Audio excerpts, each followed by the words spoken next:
जय हिंद दोस्तों। आज हम जो बात करने जा रहे हैं, शिव गोपाल मिश्रा जो बात की है वही बात बताने जा रहे हैं। जहाँ दोस्तों शिव गोपाल मिश्रा ने फिटमेंट फैक्टर 2.57 का डिमांड रख चुका है।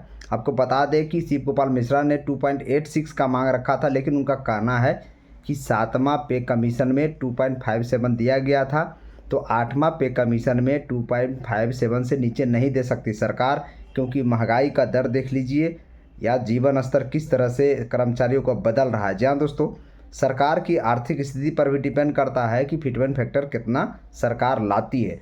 आपको बता दें शिव गोपाल मिश्रा का जो मानना है वो अधिक से अधिक मांग किया जा रहा है। जी हाँ दोस्तों, और ओपीएस का भी मांग किया जा चुका है शिव गोपाल मिश्रा के द्वारा।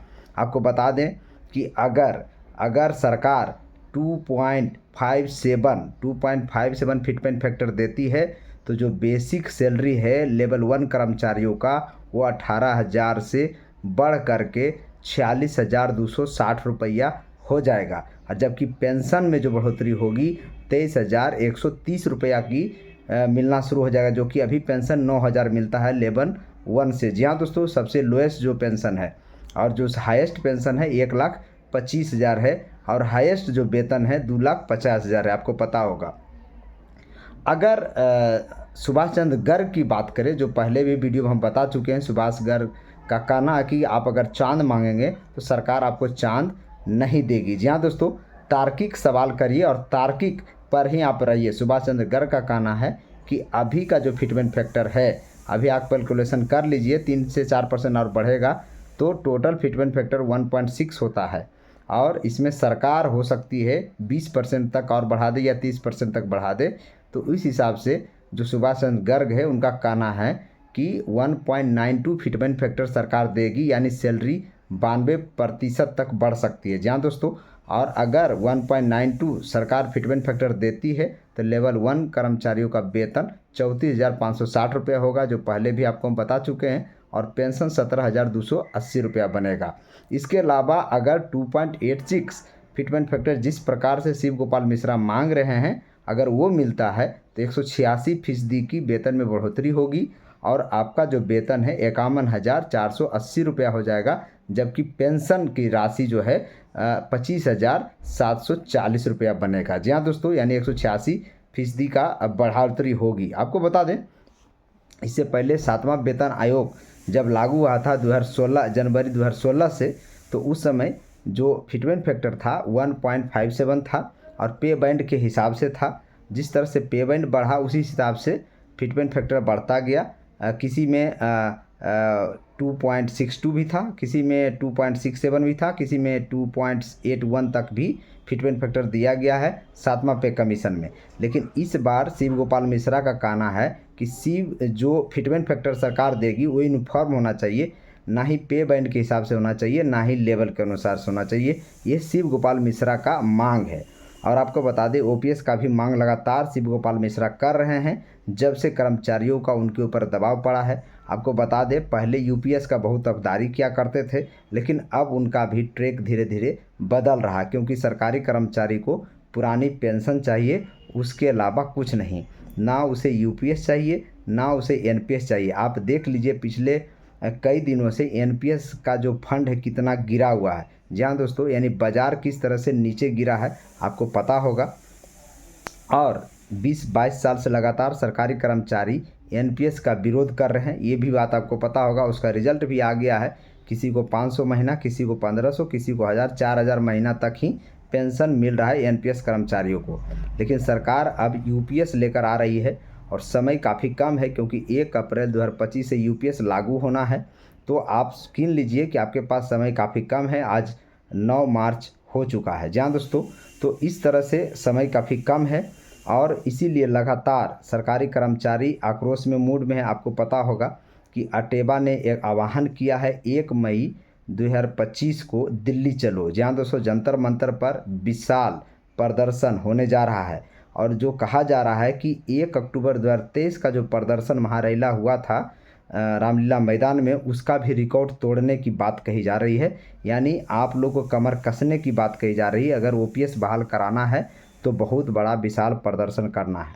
आपको पता होगा 1 अक्टूबर 2023 को शंखनाद रैली हुआ था रामलीला मैदान में। और इस बार 1 मई 2025 को जंतर मंतर पर बुलाया जा रहा है देश के तमाम सरकारी कर्मचारियों को। तो आप लोग से विनम्र निवेदन है कि आप लोग अभी से टिकट ले लें, क्योंकि ओपन हो चुका है। 2 महीना पहले रिजर्वेशन होता है, आजकल के नया नियम आ चुका है। तो आप लोग भी सपोर्ट करें, अपने बुढ़ापे की लाठी का सहारा के लिए लड़ाई लड़ें, अपने हक के लिए लड़ाई लड़ें। ये सरकार से सिर्फ अपने हक की बात बोली जा रही है, सरकार से अपनी हक की बात बोली जा रही है। और आपको पता होगा सुप्रीम कोर्ट ने भी बोल रखा है कि ये संवैधानिक हक है सरकारी कर्मचारियों को और उसे ओपीएस मिलना चाहिए, लेकिन सरकार है कि मानती नहीं। पैरामिलिट्री फोर्सेस के केस भी आप देख लीजिए, एग्जाम्पल है। दिल्ली हाई कोर्ट ने आदेश दे चुके थे कि इसे पैरामिलिट्री फोर्सेस के जितने भी जवान हैं उनको ओपीएस लागू कर दिया जाए, पुरानी पेंशन बहाली कर दिया जाए, लेकिन सरकार है कि सुनती नहीं है और वो सुप्रीम कोर्ट में याचिका दायर कर दी। जहाँ दोस्तों अब सीएपीएफ जवान, पैरामिलिट्री जवान सुप्रीम कोर्ट में लड़ रहे हैं। आपको बता दें अंकुर छिब्बर उनके वकील हैं और ये पैरामिलिट्री फोर्सेस के साइड से और सरकार से वहाँ लड़ाई चल रही है सुप्रीम कोर्ट में। उम्मीद करते हैं पैरामिलिट्री फोर्सेस को भी ओपीएस बहाल होगी, लेकिन वो लगातार लड़ाई कर रहे हैं और देश के तमाम कर्मचारी भी लड़ाई करने के मूड में आ चुके हैं। अभी लगातार जितने भी देश भर के एमपी एमएलए हैं सबको ओपीएस का ज्ञापन दिया जा रहा है और सभी एमपी से अनुरोध किया जा रहा है कि प्राइम मिनिस्टर को आप लेटर लिखें पुरानी पेंशन बहाली के लिए। जहाँ दोस्तों no UPS no NPS only OPS के लिए आप प्राइम मिनिस्टर को चिट्ठी लिखें, क्योंकि ये सामाजिक सुरक्षा की गारंटी देता है पुरानी पेंशन, और पुरानी पेंशन से अच्छा कोई पेंशन नहीं हो सकता, इस बात की गारंटी है। और ये एक सब्जेक्ट सिर्फ सरकारी कर्मचारी का नहीं है, ये तमाम देश की जनता का भी ये सब्जेक्ट है, क्योंकि आगे जनता को ही सरकारी नौकरी में आना है और देश को चलाना है। अभी आप जितने भी नेता हैं, जितने भी जज हैं और तीनों सेना के जवान हैं, सबको ओपीएस मिल रहा है, लेकिन देश भर के करीब करीब 50 लाख सरकारी कर्मचारी, देश भर के जो 65 लाख पेंशनर्स हैं, उनका ये बहुत बड़ा सवाल है। और आपको बता दें करीब करीब 23 लाख केंद्रीय कर्मचारी और लगभग स्टेट का भी जोड़ लें तो 91 लाख केंद्रीय कर्मचारियों का ये सवाल है।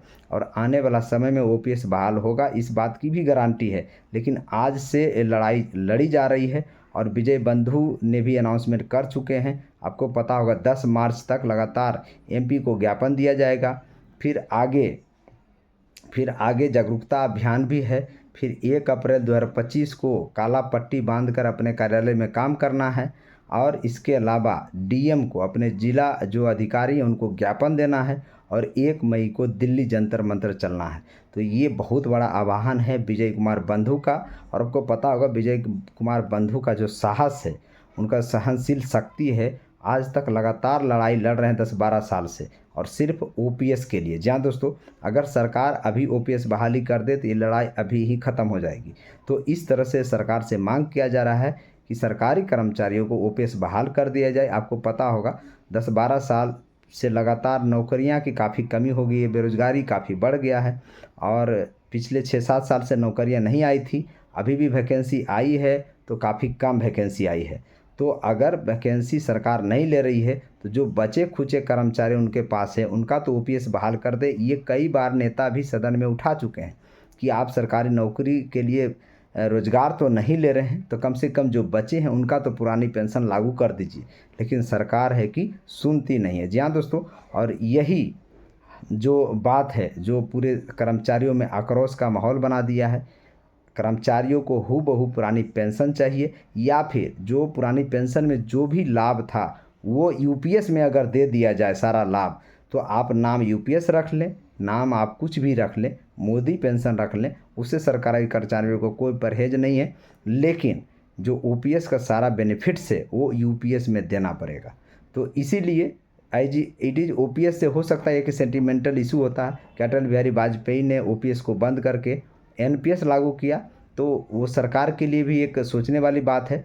तो ठीक है, यूपीएस आप लेकर आए हैं तो यूपीएस में ही ओपीएस का सारा बेनिफिट्स दे दीजिए। यही तो सरकारी कर्मचारी मांग रहा है, इससे अलावा आपसे कुछ नहीं मांगता। तो हम उम्मीद करते हैं कि आप लोग भी दिल्ली चलें और दिल्ली चलकर ओपीएस की आवाज़ को बुलंद करें और एक बहुत बड़ा विशाल धरना प्रदर्शन हो, ताकि सरकार को भी पता चल सके सरकारी कर्मचारियों की मांग और सरकारी कर्मचारियों किस हद तक अपनी लड़ाई को लड़ सकते हैं, अपने हक की आवाज़ के लिए कहाँ तक जा सकते हैं, ये सरकार के कानों तक जानी चाहिए।